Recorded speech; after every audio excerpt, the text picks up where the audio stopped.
Good afternoon. These are the royal headlines at 2 p.m. Princess Catherine's cancer announcement has sparked an international outburst of love and support as she continues her battle with cancer. King Charles has made his first public appearance since his cancer announcement back in February, allowing the public to feel hopeful of a full recovery.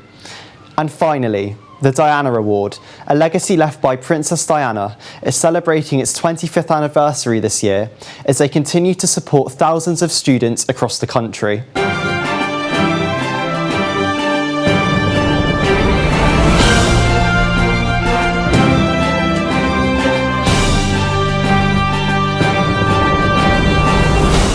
Good afternoon. This is Charlie Wheeler with your 2 p.m. Royal News. First of all today, the Princess of Wales has received a huge outpouring of love and support since her announcement in March, with people expressing their support from across the world.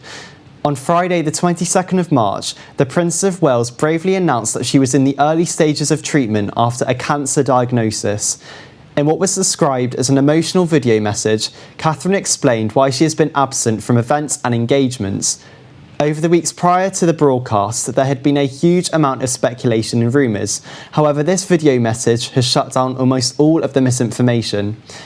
I visited London to see the atmosphere surrounding the Princess of Wales and to see what the public are doing to show their support to the Princess. I am here at Westminster Abbey, which is where Princess Catherine first became an official member of the royal family. Since then, the Princess of Wales has become a universal icon who inspires millions of people across the world every day. The work she does has been recognised globally as she helps thousands of people with a variety of different causes. In 2024, the world was shaken as Princess Catherine announced that she was receiving treatment for a form of cancer. In a BBC video message, Catherine described why she had been absent from events and engagements.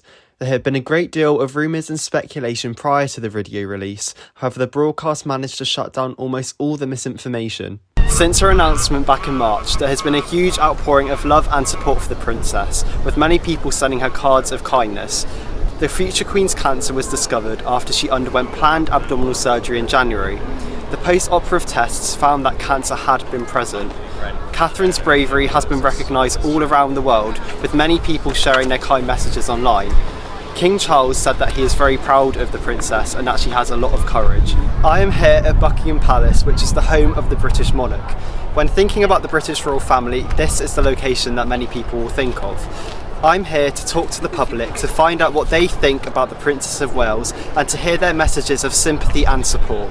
How did you feel when you found out that Princess Catherine had been diagnosed with cancer? First of all, we were very relieved. I'm Canadian, and we were very relieved to hear that there was a diagnosis, but we were very sad for the family. Just a few words of motivation that I hope she gets well soon. I am now off to Kensington Palace, which is the official residence of the Prince and Princess of Wales. Over the years, the palace has been a well-recognised landmark for the Wales family, as the late Princess Diana used to reside there. I'm off to talk more about Princess Catherine's condition and the video message that she broadcast to the nation. Home is something that is extremely important to Princess Catherine, and I am here at Kensington Palace, which is the official home of the Prince and Princess of Wales. In her BBC clip where Catherine announced that she had cancer, she made it very clear that family is extremely important to her, as Prince William and her children are helping her through this difficult time. It is clear that many members of the public are sympathising for the princess during this difficult time, and that they wish her all the best as she continues her cancer recovery. An atmosphere of warmth and love is surrounding the princess, which will be fantastic as she continues her inspiring journey as she recovers from cancer. On Sunday, the 31st of March, the royal family came together to celebrate Easter. The royals attended St George's Chapel at Windsor Castle, which is the location they annually attend to celebrate the holiday. King Charles made his first public appearance since his cancer diagnosis back in February. As he arrived to the service, he was greeted with cheers and applause as well-wishers were filled with joy as they saw the king. Alongside him was Queen Camilla, Princess Anne, Prince Edward and his wife Sophie, the Duchess of Edinburgh. As well as the service, it is very traditional for well-wishers to gather to show their support for the monarchy. Often the crowds will give flowers and cards to the royals to celebrate the holiday with them. This year, the King and Queen greeted members of the crowd in what was called a historic walkabout. This was the first official walkabout since the King's cancer diagnosis, which made his appearance extremely special. He greeted the crowds with enthusiasm and happiness as he created an atmosphere of excitement and joy. It is also clear that the support of his family is greatly helping him and that they are supporting him as much as they can. The King is expected to make a full recovery and that he will return to royal duties once the time is appropriate. Finally, this afternoon, the Diana Award, a legacy of the late Princess Diana, is celebrating its 25th anniversary this year. The Diana Award trains hundreds of students across the UK as anti-bullying ambassadors to reduce the amount of bullying that takes place in schools.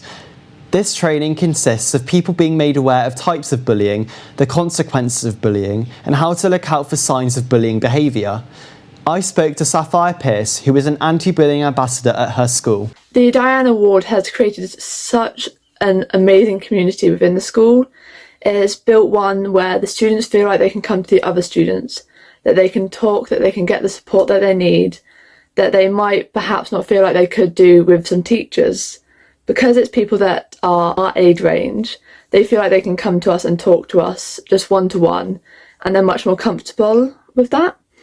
And so it's really offered support to all the students. And then also, as an anti-bullying ambassador, I myself have felt welcomed into the group. We had some people come in who trained us. They brought in resources, videos, and then they ran through them all with us, creating situations so that we could fully understand what it meant to be an anti-bullying ambassador. And they were absolutely amazing. They would come around, they would check with us, make sure that we understood what we were doing and that we were actually fully and utterly confident in it, because this is something that would greatly benefit our entire school. The main event that stands out to me, because it was such a big one, was when we as the anti-bullying ambassadors got to do a big assembly.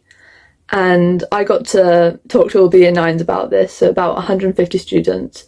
And it was such a great opportunity to reach out to such a big group of students to make a difference, whether it was a big one or a small one, but just to make sure that they knew we were there for them. And students would always be able to look at me and realise that they could come over and talk to me, that I would help them as much as I possibly could. And it was an amazing thing. That is today's Royal News at 2 p.m.